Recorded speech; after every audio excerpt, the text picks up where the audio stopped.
What's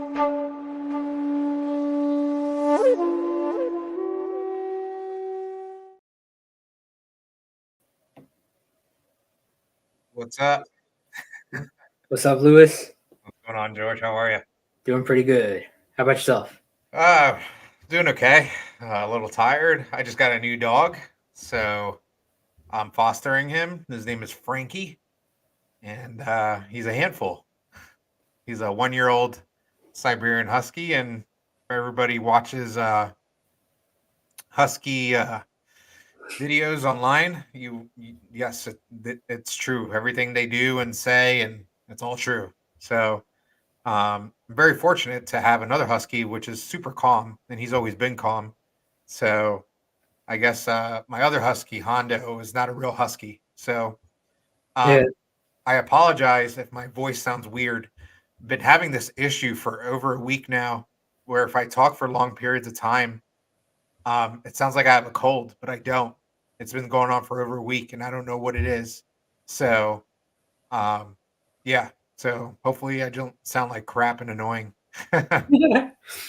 No, you try any honey? Just as a local remedy. I'll try that. I didn't try that yet. I Yeah. try to like drink as much water as I could, or I can, Yeah. but it doesn't seem to work. So I don't know. I don't know what it is. Yeah. Give that a go. It lubricates the throat, so it doesn't feel as scratchy when you're Right. sick and stuff. Yeah, it's weird. Like I don't even feel any pain or like scratchiness or anything like that. It's just I don't know. I don't know what it is. But how's everything going with you? How's the school? Want to give a plug real quick where you're from and all that Yep. fun stuff? Hello, everyone. My name is George. I've been doing martial arts since 2009. Went from Gimbukan to Bujinkan and then combat sports and pretty much do a mix of Japanese jiu-jitsu and mixed martial arts. And the name of my training group is The Warrior Forge Martial Arts Academy. If you guys ever want to check us out, if you're in the area of Oxon Hill, Maryland, and you want to try to train with us, hit me up. There's an application you fill out. I'll give you a call and see what you're interested in learning or going over and go on from there. You can also find some of the older content that I've done underneath the name What Would Ninjas Do, where I cover a variety of self-defense scenarios, utilizing Japanese jiu-jitsu to address different scenarios and give you guys some ideas of what you might have done for battlefield Japanese jiu-jitsu and then what you could do for self-defense modern time tactics as well. Nice. That's a great introduction. If anybody doesn't know George, I would say he is probably a modern ninja, if there was one. You're the type of guy who, um, trains every day, puts training as a focus in anything you do. Right? You could literally be walking down the street and you will find a way to train in that scenario. You know what I mean? So you're constantly training, constantly trying to evolve your repertoire, your tools in your tool belt. So that's one thing I admire about you is you always like, always figure out ways to like, oh, how do I make this into a training scenario? And it could be like eating a slice of pizza. Like, you know what I mean? Like, oh, I could take the pepperonis and like throw it at my opponent's eyes and, you know. On that note, there's a running joke between my wife and I. I got to make it a shirt sometime, but everything is shuriken. Yeah, exactly. That's Yeah. awesome. That's why my coasters are metal and sharp. Mm. But yeah, so we're here to talk about martial arts, right? So True. I wanted to start with kind of like a funny, um, question for you, and I'll answer as well. What are your top 3 martial arts video games of all time? Ooh. Ooh. Okay. One a lot of people know of clearly is Soul Calibur because first of all, I was never the biggest fan of 2D fighters where you just move forwards and back. Uh, Yeah. and that was one of my first real experiences to being able to cross step and actually put it into a different plane of battle. And my go-to character on there is definitely Nightmare and Keelik. Okay. One because I Keelik was like awesome. arts. Yeah. The second one is going to have to be Dead or Alive. We have like a full ninja cast, clearly, that have some great techniques. But if you ever did you ever play Dead or Alive by chance? Yes, I have. So like their grappling mechanics are really good. Yep. And if you ever get a chance and you haven't seen it, there's a really cool YouTube series called Dead Fantasy that utilizes characters from Dead or Alive and Final Fantasy. It just has them go head to head in a number of fighting scenarios through several videos. The choreography is immaculate. Yeah. The third one, people either know it or they don't, but it's called Bloody Roar. I don't know that And one. in Bloody Roar, you start off as a regular person and you're fighting and everything, but the story concept is that people have been genetically modified to be able to turn into essentially animal lycanthrope variants to be able to fight one another. So the main character when you first start off is a guy named Yugo who turns into like a wolf character, and you have a move set when you're a normal person, and then a move set when you turn into your animal counterpart. So they got like the first game has wolf, tiger. You got like a beetle guy who's essentially Yoshitsune, Okay. and then you have a chameleon guy. It gets cool. Nice. Very cool. What are yours? So this is based from like what games I played the most as a kid, like in the arcades, right? So original Mortal Kombat, first one. I played a crap ton of it. Yeah. Crap ton of that. Let me see. Obviously, original Street Fighter 2.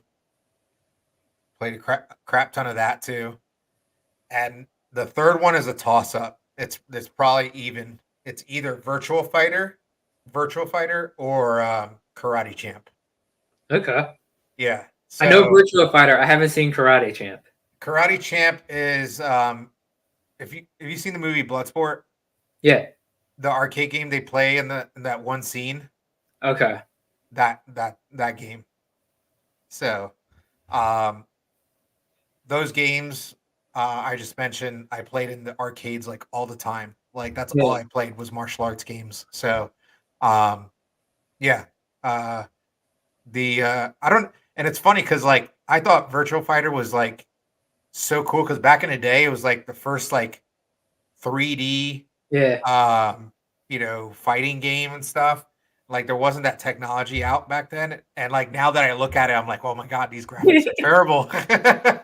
you know. So the 2D stuff looks better. Yeah. So Pixel art is an art in itself, and then yeah, with how they did the mocap for the original Mortal Kombat was always impressive. yeah. I do gotta throw one more shout out to another game though, classic, Killer Instinct and Samurai Showdown. Oh yeah. Yeah, Samurai Showdown was awesome. Killer Instinct I played a lot of for Yeah. sure. Yeah. I don't remember the characters though. Let me see here. Killer Instinct. You had a Velociraptor. You had the werewolf dude. You had the guy with the scorpion hands.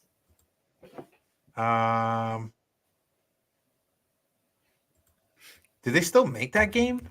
I'm Seems like not they do. entirely sure, but that's where the combo breaker joke comes from.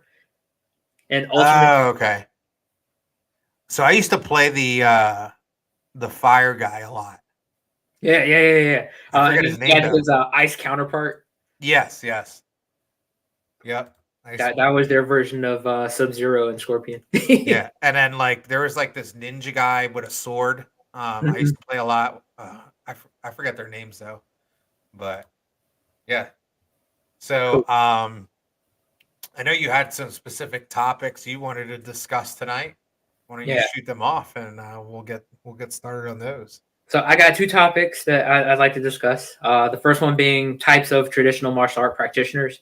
I say traditional because we're also going to cover like weapons and stuff in there too. But there's some stuff that happens in traditional martial arts that don't happen inside combat sports as much. The second topic is what exactly is pressure testing. It's a buzzword in the martial arts industry, and I'd like to flesh it out some so that people can go into their training and utilize it effectively. So, on the terms of types of traditional martial art practitioners, I gave it some thought, and I came with about like 6 main archetypes Okay. that I want to throw out there. Yeah. And I want to see what you think, and like if any of them like you're like, that doesn't deserve one, or maybe you have some more that you'd like to add in here. Okay. So the first category I have are the history buffs. So the people that get into martial art just because it has huge history, they like war, weapons, armor. They really just pick an era and they focus on that. Right. The second are people looking for community. So they get into a martial arts group and they're looking to make some social bonds, and it becomes their hangout after work, and they have people and activities that they look forward to, and that might be their main reason. The next one is more so limited to NIMPO, because we have a survivalist component to it, where we go out, we do wilderness survival and urban scenario that we want to cover and be able to respond to. So you have the preppers, they get into some of the martial arts. Then you have LARPers, people who are going into live action role play. And I say it in the sense not to make fun of it, because I've also participated in that kind of stuff before, and it's fun. We all did Halloween. We dressed up in costumes and we played the character. So people that are looking for that experience sometimes still face or chase these arts. Someone that may want to be a samurai because they really attached to the image when they saw The Last Samurai, look for their local samurai school to join. Someone who wants to be like an archer because they saw a green arrow, then looks up archery and joins. So they're looking to fulfill a little bit of a fantasy that they hold dear to their hearts, which is fine. The next is self-defense and martial application. That's what they're looking for their focus. They may be working law enforcement. They're preparing for potential situations that they see on the news, and they want to be able to have some tactics to respond. They chase proficiency in martial arts for being able to actually apply the martial skills if needed. And then you have arts, stunts, and expression. People that get into the martial arts because the movie industry, because they want to be able to move like their favorite video game characters. They're really just in it because they find it beautiful and fun in that instance. And then last but not least, all-rounders. One that tries to like dabble in all of them. And I bring up these different archetypes because I think it's really easy to say, oh yeah, I do all of that. But we really truly gravitate towards 1 to 3 of them the most. Right. And then the others we have to pull back from. Because everything that you say, every time you say yes to something, you're saying no to something else. Right. And I feel like that aspect shows into what you're training. So what would you say? There's one I want to add, and I don't know what kind of specific category it would be in, but I call it the dabblers. Yeah. Where you have guys that they will study like different arts, but only for a short period of time, right? And there's nothing wrong with studying like different arts or whatever. That's not what I'm getting at. But there's guys out there that will only take a martial art for like a month, right? Or 2 months or whatever, and then move on to the next one and then the next one. And it's funny because I sometimes I'll get them in my studio. I'm not sure if you experience this in your studio, but I'll get them in my studio and they'll brag about all these different martial arts they did. But what's that saying? A master of many is a master of none or something. Yeah. Right. And they usually have terrible technique. Usually, whenever somebody likes to train in different martial arts, I highly encourage them to gravitate towards one and really become a master at that one. And then kind of like what you're doing, you kind of mastered. I mean, you're still learning, right? You haven't like fully, forever a student. Forever a student. But like, your focus at first was Ninpo, Japanese Jiu-Jitsu, right? But Hmm. now, you're doing BJJ, you're doing judo, you're doing all these different things, kind of pressure testing and this and that. That's great because you kind of stuck with one, and now you kind of have your core foundation. Where I feel like there's guys out there that don't have any foundation. You know Mm. what I mean? So, but I don't know what category that would be in. You know what I mean?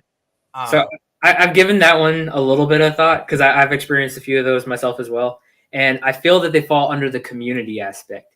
And reason being is because I try to do the marketing follow up questioning of how come you left that previous martial art? What are you looking for?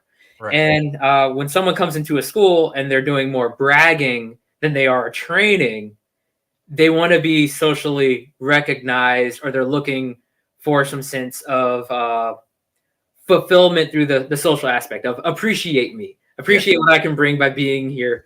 Essentially, even though they may have dabbled in a lot and their skills aren't there, they're looking for something to fulfill them internally. I believe. That makes sense. What would you say? Like, what two or three categories are you in?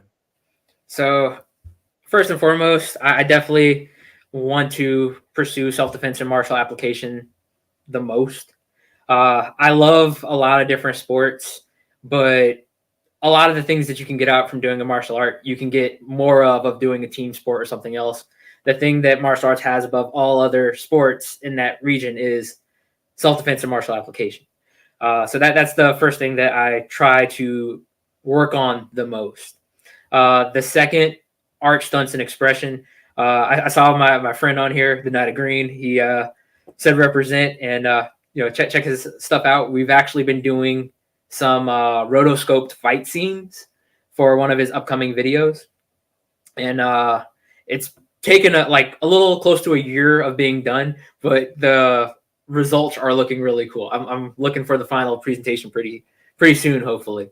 Um, but being able to express and capture our martial arts experience and put it into a form of media has always been pretty fun for me. And you can even see on what ninjas do. I have like a playlist of just trying to do some fight choreo. I've entered some small local competitions on YouTube, and it's been fun. And Nice. then the last one being survivalist. I dabble in the history, and the community is always like a bonus, but I don't want to be one of the guys who just goes to Taikai's and be like, hey, how's it going? I didn't see you. I'm trying to chase specific topics of what we're looking for.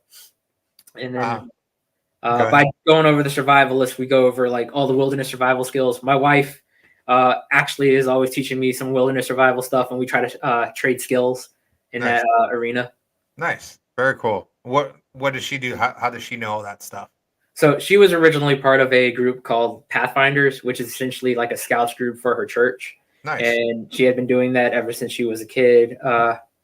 Till like now, she's still doing stuff and getting badges and stuff herself still. That's great. Uh, but by doing all the different skills, she's had to teach all the newer kids coming into as well. And I've gotten to help with some of those demos. And it's as easy as this. There's a lot of skills out there. Pick 1 to 2, study that 1 to 2, and try to do it in a month. And that gives you time to learn stuff. A lot of us are like, I don't know where to start.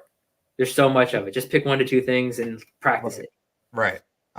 No, yeah, I agree. And it's like I feel like a lot of people just don't have basic understanding of like really basic fundamentals of survival skills and things like that. And it's like, if crap hit the fan today, Mm-hmm. or tomorrow, what are you going to do? If an apocalypse came, right? Mm-hmm. Zombie apocalypse or whatever, are you prepared? Can do you think you can survive one day? You know what I mean? Yeah. So I feel like 90% of people can't.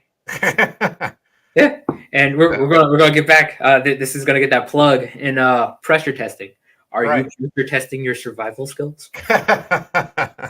So I feel like I definitely in the community category because when I'm around like other martial arts practitioners, especially ones that are serious about training and stuff, I have a great time.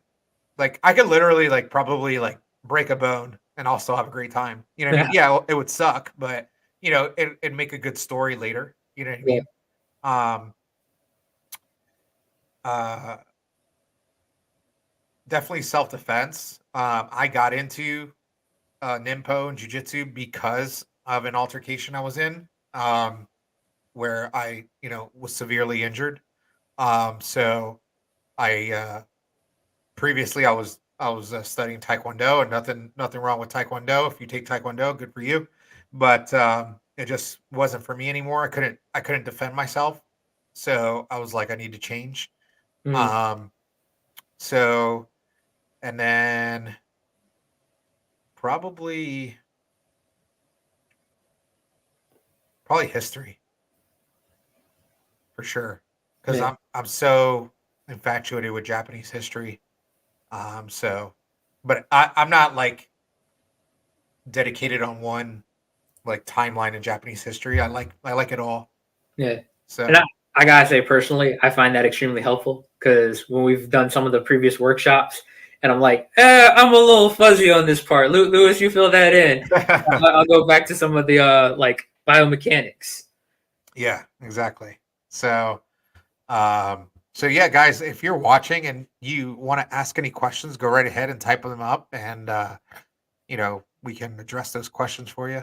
If you like what you're seeing, please like, comment, share, subscribe, hit the heart button like 1,000 times. It like drives the algorithm up and stuff like that. Yeah. So, um, what would there be? So, would you say martial arts is for everyone, or are there any examples where martial arts isn't a good fit for someone? Good follow up, and this goes into my next point too. So after I've listed those several categories, there's two overarching categories that tackle that, and that is athletes and non-athletes. So I had to go over this with a friend of mine not too long ago. That when studying martial arts and you want to do it for self defense and martial application, you've got to be an athlete. You have to see yourself as an athlete and do strength training and aerobic conditioning so that you actually have the base attributes to be able to apply the skills that you're spending so much time and money to even learn. However, there is also the category of non athletes, and there is nothing wrong with not being an athlete and going into this, because if you're practicing this martial arts for another reason, such as personal fulfillment, your interest in the culture, or just because it makes you happy, then by all means, you should train martial arts because it makes you happy. The important part to understand is why you're training and to own your why, but to also not misrepresent yourself or your school or the art as a whole by knowing your why. If you go to your martial arts academy because you like the community aspect and you're training there, but you know you're not doing your aerobic conditioning on your own, and then you get winded running up 3 flights of steps, then you should not be saying, "Oh yeah, I train in this art and it's super badass. I can take down 15 people if you put me in a ring." Nah, know your why and what you're doing. Right. I think as long as you have your inner compass aligned with it and you're not misrepresenting yourself or what you're doing, then enjoy the martial arts. It is for everyone. As long as you have your reason, get out there and train. Yep. Yeah, I agree. Um, I would say to that is um, if you have like a bad um, agenda, like for like if you're training in martial arts to like hurt people or whatever. I haven't really come across that though. Maybe like one time, and we don't allow that in our school. So um, I'm usually a pretty good judge of character. So if you're taking martial arts to like intentionally hurt people or whatever, obviously that's not a good fit. Um, or this is since I teach a lot of kids.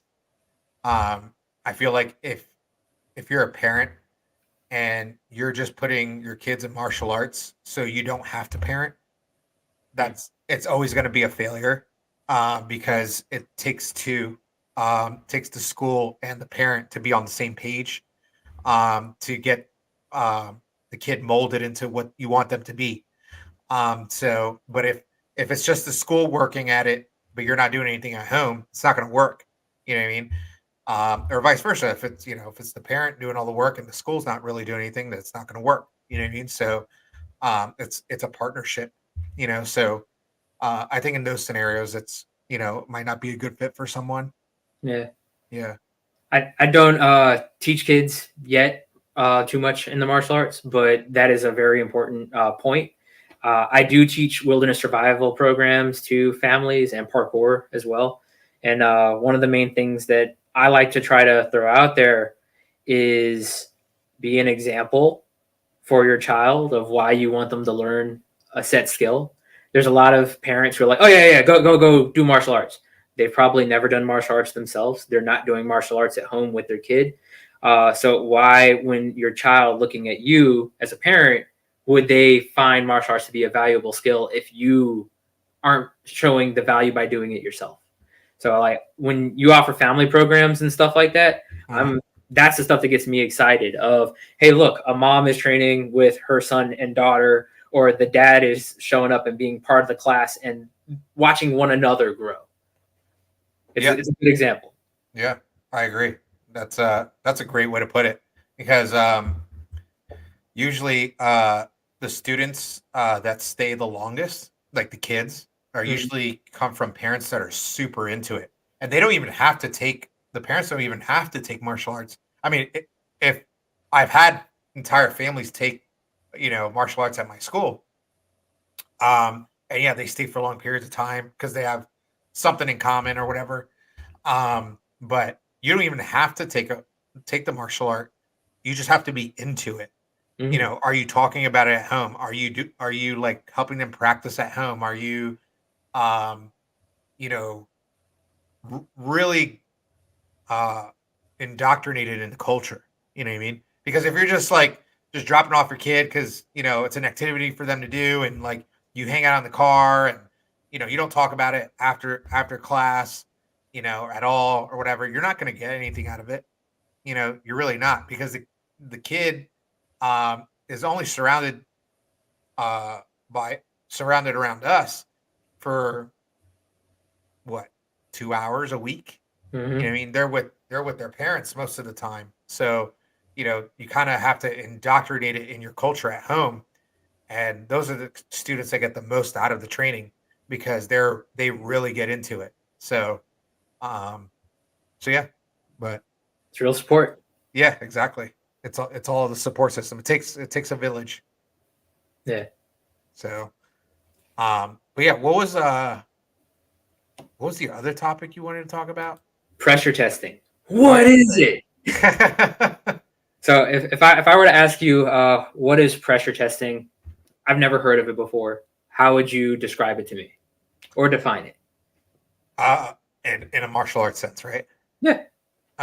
Pressure testing is, I would say, testing your martial skills in a live action scenario.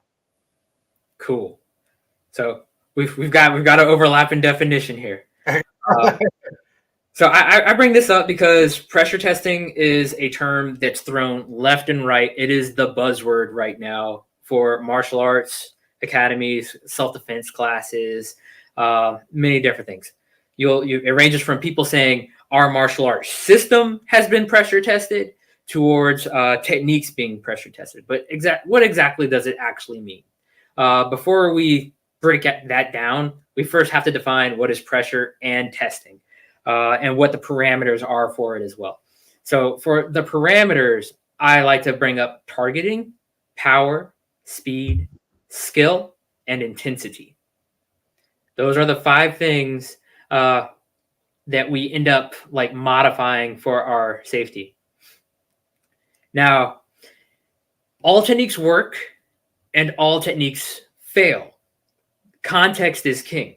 It's essential to understand that all techniques can work, but it depends on the environment and the variables involved, especially in sparring when safety measures are being adjusted for safety.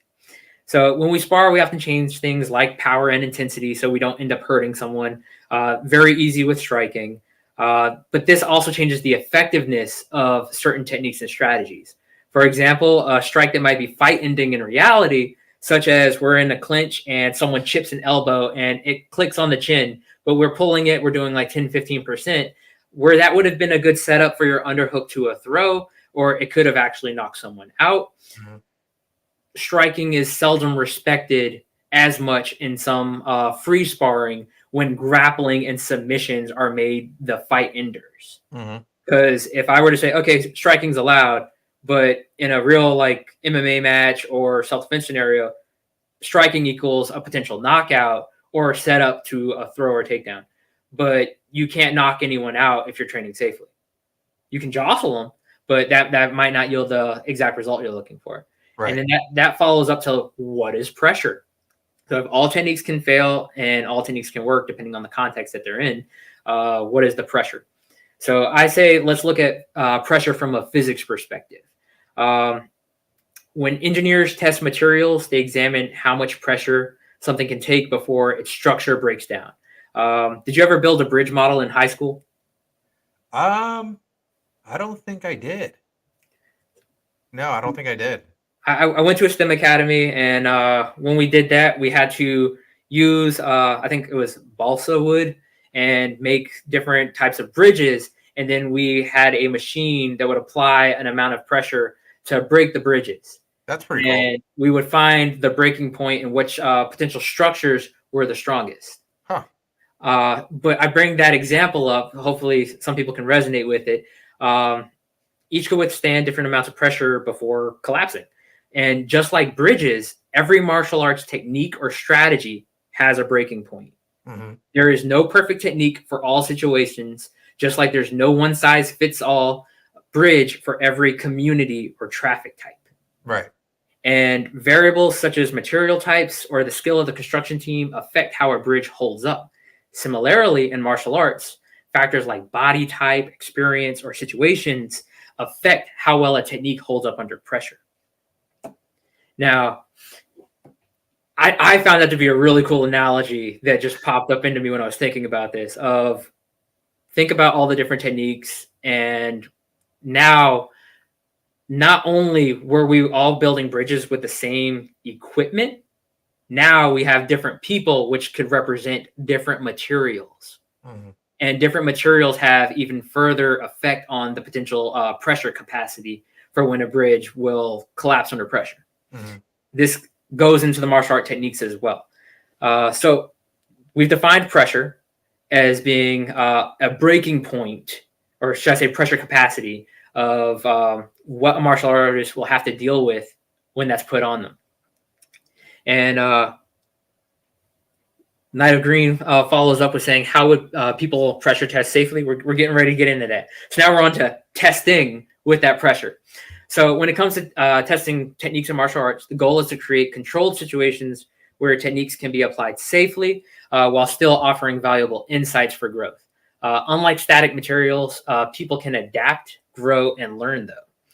And as instructors, we have a responsibility to facilitate pressure testing in a way that challenges our students without breaking their spirit. The aim is to find that area where a student's techniques or strategies fail, helping them push beyond their comfort zone. But the goal is growth, not leaving them feeling defeated, but confident that they can improve and eventually succeed through their training. Mm-hmm. And I feel like you can see both extremes on YouTube of people doing techniques where they never fail because the uke is giving them everything. Yeah.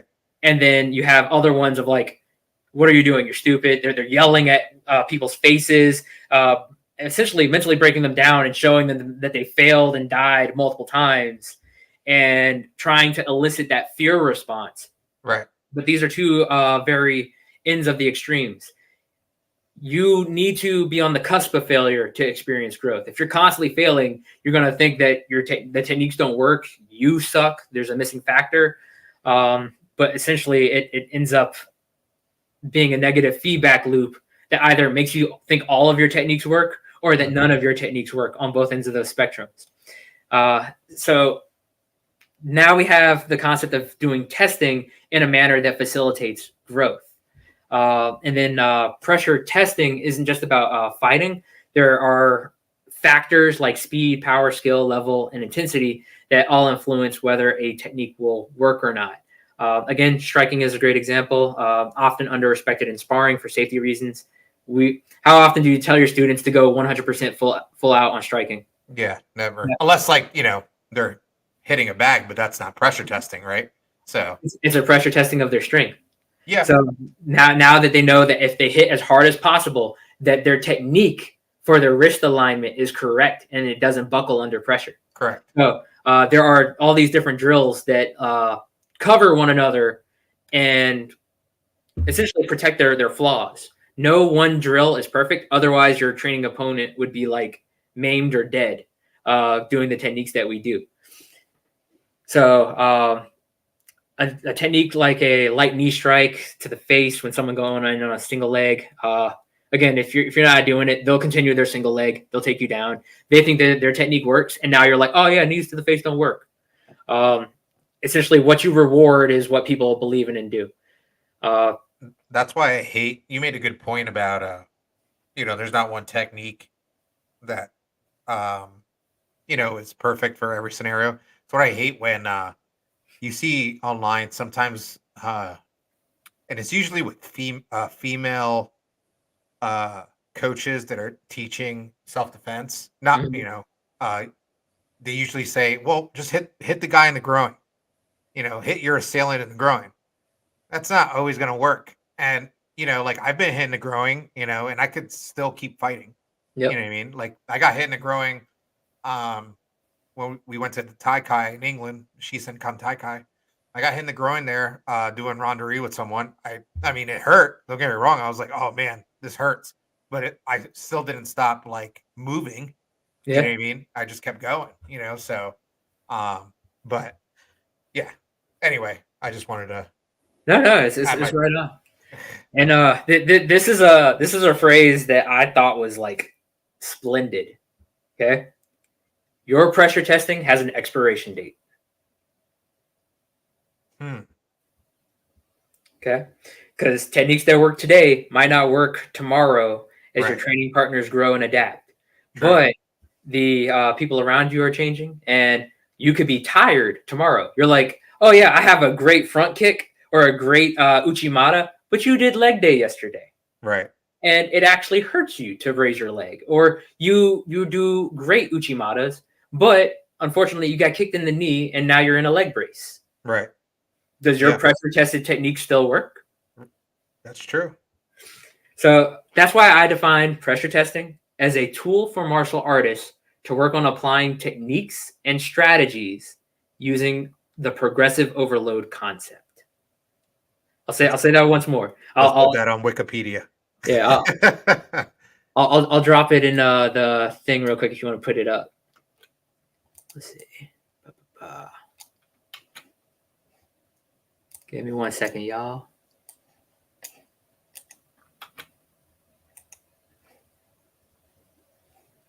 If you want to drop that where it pops up, Lewis.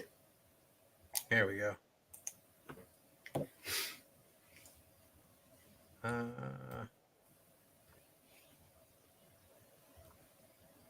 Let's see. So it'll pop up eventually, but I'll read it out one more time. I define pressure testing as a tool for martial artists to work on applying techniques and strategies using the progressive overload concept. There we go. This continuously increasing the challenge in a controlled way. Nice. Now, for those of you that never heard of the progressive overload concept, that just means that we have to slowly work to the growth, out of your comfort zone to the growth zone. So if you're doing weightlifting, nobody tells you to lift a weight that you can't lift on your first day. They say start off with 15, 20 pounds, do that a number of reps, and then next week we'll go to 5. Next week, 5 additional, we go to 25 or 30, and then we keep doing that. And then you have a deload week where you let your body heal, you lower the stress levels. This all gives your body time to adapt. And then you crank it back up next week, and you should be eventually lifting more than you've ever lifted before. And this goes directly into your martial arts training of you need to be able to train to a point of failure and then scale it back. And I generally aim for around 70% success rate during practice for my students and myself of saying, hey, I want you to resist this much harder while I do this armbar escape. If my armbar escape is failing a lot, hey, could you lower your resistance intensity a little bit so that I can work my armbar escape to eventually like a point of success, and then I'll figure out some of the minor details, and then I say, okay, I need you to increase the resistance again, and we push to that point of failure because essentially it ensures that you're pushing outside your comfort zone while still refining your technique. You want enough success to build confidence, but enough failure to learn and adapt. Right. I would agree. This goes to my next question or point. And I think you've competed tournaments. You think they're good for pressure testing or no? I'm having one. I'm having an in-school one in October. So, which by the way, you and your school are invited. If you guys want to come in and compete. So, I didn't mention it to you before because I didn't even think about it, to be honest. But yeah, you guys are more than welcome. I can send you the link so you guys can go over everything or whatever together. But do you think it's good or bad, or what are your thoughts on it? Okay, these are my thoughts on competition. Competition is a form of pressure testing. It is randori. It is a tool to further yourself as a martial artist. However, competition is not for everybody. Mm-hmm. I will be upfront. Competition clearly has a higher likelihood of injury with what benefit? $5 medal. And then eventually, depending on your combat sport that you get into, it may have a higher return of your investment. If you get into amateur boxing and then you go up into professional boxing, then you earn yourself a title, then you start making in more money. But then if you're going to a local BJJ tournament, for instance, and you go in, someone goes a little bit harder than you intended, and they essentially knee bar you, and you didn't tap soon enough, or because it's the ref's job to stop the fight. Right. And a person may crank harder than what they normally do at your school. And it's your job to protect yourself at that point. Yep. But you have a higher risk of injury, and depending on your cost to benefit ratio, you have to decide whether that's worth it or not for you. I personally get a lot of what I feel people get from competition just by training with people that I trust to push me harder. Now, yeah, they're not total strangers, but also because they're not total strangers, I know that they're not going to do a wrist lock on me 1,000%, because that's the only way sometimes to get a wrist lock is to go for it, because if you go slowly, it's easy to defend. I think it's good in the sense to tournaments are good to know kind of where your skill sets are at against an opponent that's not compliant. Because not a lot of students are like you in the sense of, let me try to fail at this technique to see where the collapse is, right? Yeah. So I can improve, right? More students are like, oh, I'm really good at martial arts, so I don't really need to improve or whatever, and this is usually coming from like younger guys or kids, you know what I mean? Or like I'm really good at, I don't know, I'm really good at throws, you know what I mean? I don't need to work on throws, because I'm so good at them, but they never actually try to do them against a person that wasn't compliant, right? Yeah. So I think tournaments are good in that sense, where it kind of pressure tests you on, your technique and see what you're good and not good at, So that's why we're having it. It's just to I guess, give the students a sense of, you know, a goal, right? Mhm. I want to get first, second, or third, whatever. Um, it's going to teach humility, right? Because not everybody's going to win, right? Um, it's, not everyone's going to dominate. You know what I mean? You're going to see where your holes are at, and then it's going to give them a second goal, as in, I need to go back to class and improve on XYZ, right? So that's why we're doing it. Yeah. So I'm not trying to compete in any tournaments outside of my school because I don't trust, like you said, I don't trust anybody, and I wouldn't want to put my students in like danger. Not that they would get hurt or whatever, but it's a possibility. You know what I mean? You could get hurt inside a dojo too, but Yeah. you know, It is definitely a possibility, and this also comes into a another aspect as well that I had thought about. Essentially, what is Nimpo's highest performing stage? Sorry about Yeah, that. I have a little yapper. He just yaps, yaps, yaps. Hey, Louie, be quiet. You meant Louie. yeah. So, what was your question again? Sorry. My question is, what is Nimpo's highest performing stage? What do you mean by that? Like stage? So for a boxer, it might be the Olympics boxing. Oh, like performance stage. Yeah. I mean, there really isn't none. I have to say a Taikai. Well, yeah, I guess you're right. A Taikai, yeah. So you have a Taikai. And then when we go to local, I would say it's our outward demonstrations. And they still do those in Japan as well.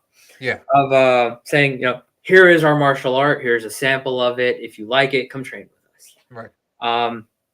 But for a lot of the traditional martial arts, those are, or at least for the Koryu, the old school stuff, those are kata demonstrations. And then if you go to wushu, taekwondo, karate, wushu, you may have some of the expression. Look at my performance routine. Karate also has the performance routines. And then in karate, depending on which style, you have your sparring for your points and your awards. And then for judo, same thing. Right now, judo's highest performing stage is the Olympics. Yeah. And the Olympics has changed judo. So judo as a whole, how it used to have leg grabs and part of their throws for takedowns and other stuff. Then for the Olympics, they removed it, from my understanding, because it looked too much like wrestling. They needed to present it in a way that looked more of the stand-up throw-focused sport that it is. And they removed the leg grabs. Mm-hmm. But with that, now it is difficult to find a judo school that actively focuses on the leg grab versions of the techniques to preserve and utilize it, because they're training to perform on their highest stage. So you perform well at what's measured. That's true. And when you start focusing on that, which is, your stage, your training will reflect that. Right. So for having competition as a goal, it is a very good thing. And this is also you may have seen my post a little while ago. Back in July, I went to go train with a Kudo group in Colorado. Shout out to Iron Forged Martial Arts.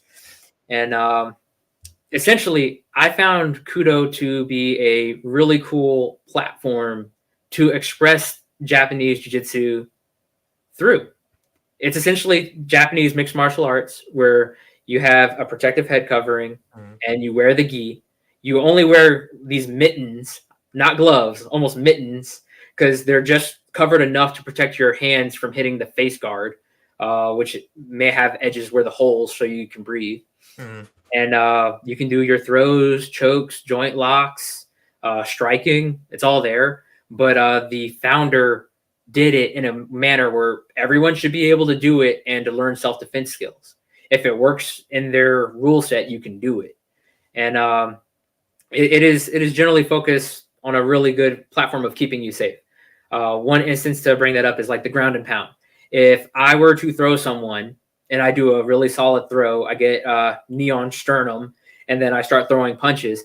If they were making contact, I'm essentially playing paddle ball with someone's head between the mat. Right. And that could, for an office worker that's coming in to learn martial arts, that could make him never want to show up to martial arts ever again. Right. But their rule set says you could get neon sternum or neon belly and simulate strikes from the top, which lets you know that if you're holding that arm and you're getting like 4 unguarded strikes, you get your set amount of points or whatever that move you towards victory. And you just need 8 points for an overall win. If you're doing striking and you jostle someone so hard that they fall down to a knee, you have a down, so that they have a chance to make sure that they didn't get a concussion before you continue going down to the ground to choke them out. So they have a few like different stops where it is a mix of karate and judo rule sets to try to bring out all the different phases of combat, being striking, clinch fighting, and ground fighting. Nice. How did you do personally, like with the randori there? I did pretty good, but I also got wrecked pretty good. I'll be upfront. There were two factors to this. One, I'm from Maryland. This is sea level, and Colorado, being the mile high city that it is, I did not believe in the altitude effect. But I was doing fine walking, hiking. But then once you're like fighting, and someone else might be sitting on top of you, further restricting your breathing with a mouth guard in and the face covering, I felt like a white belt. Cardio wise, it was very intriguing. When I came back, I felt like I had superpowers breathing, though. You were in the hyperbolic time chamber, Essentially. But I did the research, and it takes about a solid month of living in Colorado for your body to make the adaptations of producing more red blood cells and plasma, so that you can actually make use of the thinner air there. Wow. So I only had a week. So wow. It was tough. But technique-wise, the technique knowledge was pretty similar. We covered a lot of the same stuff. Their clinch fighting is a little different, and I had a lot to learn, and I got homework that I've been working on immediately since I got back. Are you going to go back? Yeah, definitely. Yeah, that's awesome. I found them to be a great group to train with, and right now, if someone asks me what I train in, it's Japanese jiu-jitsu and Japanese mixed martial arts. Wouldn't it be cool, like, if the politics got thrown out the window and all the Nimpo schools, like, or organizations, I say, not schools, but schools too, but organizations, schools got together and like pressure tested? Yeah.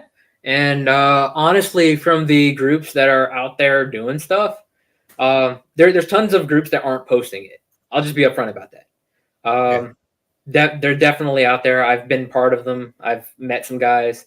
And then there are the groups that absolutely put their stuff out there, like Stephen Hayes' school. His group, they went and got BJJ belts as well, and then brought back their stuff.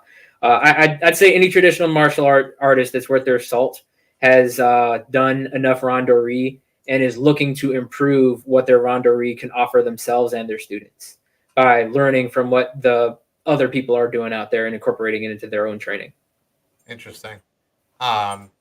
What's your favorite, I guess, randori drill, or Yeah. like what's one of your favorites to do?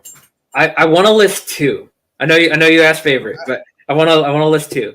One of them is called 2 for 2, and you can go more later on, but it starts off as 2 for 2.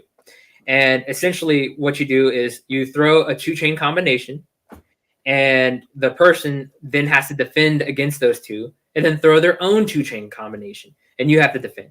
So it's a back and forth and not choreographed. You don't tell what you're doing. Right. You can throw any combination and then work on from there. Then the next phase of that is to tie in a tie-up. So I throw my 2 strikes, the person defends, and then I have to go to a clinch position, preferably the superior one. And we go back and forth. It's a drill that teaches you how to close distance, how to get a tie-up, and get to a position. The opponent's job is to defend and to try to prevent that tie-up. So you essentially get to work on your striking and clinch control. The other one that I like is really good for beginners is shadow sparring. Have Yep. you ever done that before? Yeah, we do that at our school all the time. Yeah, just having that like distance where you can't hit one another, but you can throw all the combinations, be able to check, and then this is where it gets different for people. You have to still incorporate throws and ground fighting. Someone has to do shoots, someone has to do sprawls, even though you're not grabbing one another. Someone has to like emulate doing Morote Seonages, and someone has to do Ogyaku escapes. Mhm. I feel like that part's slept on if a coach isn't out there to call it out to get them out of their comfort zone and break the mold or their patterns to try out different stuff. Yeah, that's cool. Yeah. Those are my two favorite. And I want to say for the shadow sparring, we've been doing Bojutsu for the year, and we've been doing shadow sparring with Bojutsu as well. Oh, nice. Yeah. So all the same drills I've learned for unarmed, I've been trying to incorporate into our armed training as well. I think we're working on Bojutsu in a few weeks. So I'm going to have to add that in there. Yeah. It's good. And the students had said that they were enjoying enjoying it as well. I have like a few last notes I wanted to get out the way about pressure. Yeah. Go ahead. The ultimate goal is to apply your techniques confidently with a high likelihood of success against a similarly skilled or less experienced opponent under near full to full resistance, whether in training or a self-defense situation. And I'll break that down one more time for it. The goal of pressure testing is to develop confidence in yourself and your techniques and strategies. This should be done effectively against someone of similar or lower skill and experience. And I have to say that because you should be training with three skills of people. People who have no martial art experience, so you can see what the untrained response is to your techniques. People of lower skill than you, people of similar skill than you, and people of higher skill than you. By training with people of lower skill than you, your techniques have a higher success rate. You can gain more confidence, learn how to be able to do stuff, and try new things. If you try new things with people similarly skilled than you, they're not going to have a high success rate. You won't develop the confidence to use them and incorporate them into your game plan. Then, after getting enough success with the lower skilled people, you start teetering those skills and strategies into people of similarly skilled. So then you can have a higher chance of success. You're trying new things that you've developed confidence in. And then training against higher skilled people, generally you're focused on survival. A lot of the techniques that you're trying to do against them may just not work unless they let it work because they're trying to push you to that point of failure. But then that is not their near full to full resistance anymore. They're leveling it down to be able to work with you. So it's important to have each of those training partners with you to eventually push yourself to progress with it. Yeah, I couldn't agree more. That's a great way to put it. And I never thought about it that way. You know, I've always done it that way. Mm-hmm. You know, being a student, working with beginners, intermediate, advanced. And I know the pros and cons of each, but I never thought of it that way, like the way you put it. Yeah. So. And if you have a game plan, you should let me put that up there too. You should always have a game plan going into your pressure testing. It shouldn't just be like, oh, let's wing it and see whatever I can get. Nah. Try to have a focus. For myself, if I'm working on a position, I'll often ask to start in that position, and my training partner would be cool, especially if I'm giving them, hey, do you want to be on top of side control? So I can go ahead and fail and try to get good at this one thing that I'm working on. They're like, yeah. And then if they need to every other round pick their position or whatever, I try to always go in with the goal of something to work on in each of my sessions, and it's a very important part. That's cool. That's awesome. Any last comments or points or anything? For all my martial artists that are watching, I hope you guys enjoyed this. If anything that I've said has resonated with you, please follow my social medias. What Would Ninjas Do? The Warrior Forge Martial Arts, and think about yourself and your training. Reflect. None of this is a jab at anybody. All we want you guys to do is reflect, see where your compass is pointing, and if you need to make some adjustments to choose a new course, do it. Have you pressure tested your techniques recently? Are you consistently challenging yourself? If you're not pushing outside your comfort zone, you're missing out on growth. Keep testing, keep learning, keep evolving as a martial artist. And one of the things that I like to chant to my students: fail forward. Yeah, that couldn't put it better myself. I think one of the hardest things for people to do is just walk through the door at a martial arts academy. You have people that want to do this, but Mm-hmm. they're scared because they think martial arts is like the movies or like Cobra Kai or stuff like that, and it's not. Um, if you find a good school, you'll find a good community, people that want to help you grow as a person. Um, and yeah, I always people. I had one time a guy come in, and I don't know. I can't remember if he enrolled or not. If he did, he's not around anymore. It was like short lived, but he literally said that he came to our school 4 times before walking in. He sat in his car Mm-hmm. and was watching from his car and came to the school 4 times. And he wanted to come in each time, but kind of psyched himself out because he didn't know what to expect. Right. So I know some of you guys out there, you know, again, the hardest thing is just walking through the door, or parents, same thing.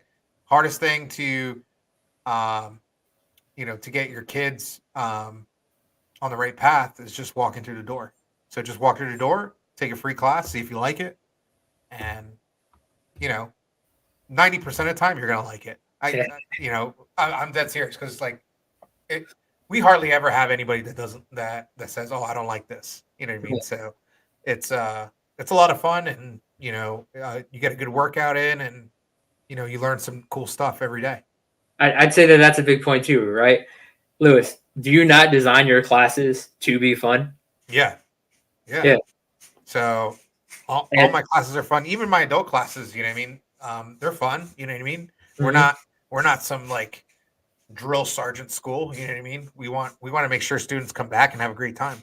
I've been to drill sergeant schools, and they're out there. Yeah. Uh, but like that's one of the things is like, please, if you're interested in martial arts, try a trial class. Yep. No commitments. I've had people like tell me their zip code. I find 5 academies around them. I help them research about which academies to try out. Guess what? I will never see $1 of that. I don't care. If you're Right. interested in martial arts, try it. It's awesome. Right. And I've even had people come to my school and they're like, "This isn't for me. I guess I was looking for something different." And I'm like, "Okay, where do you live? Do you want to try this? Here's their contact information." Martial arts in schools for the students, you have to be for one another. Yep. There's a vibe check that works both ways. Yep.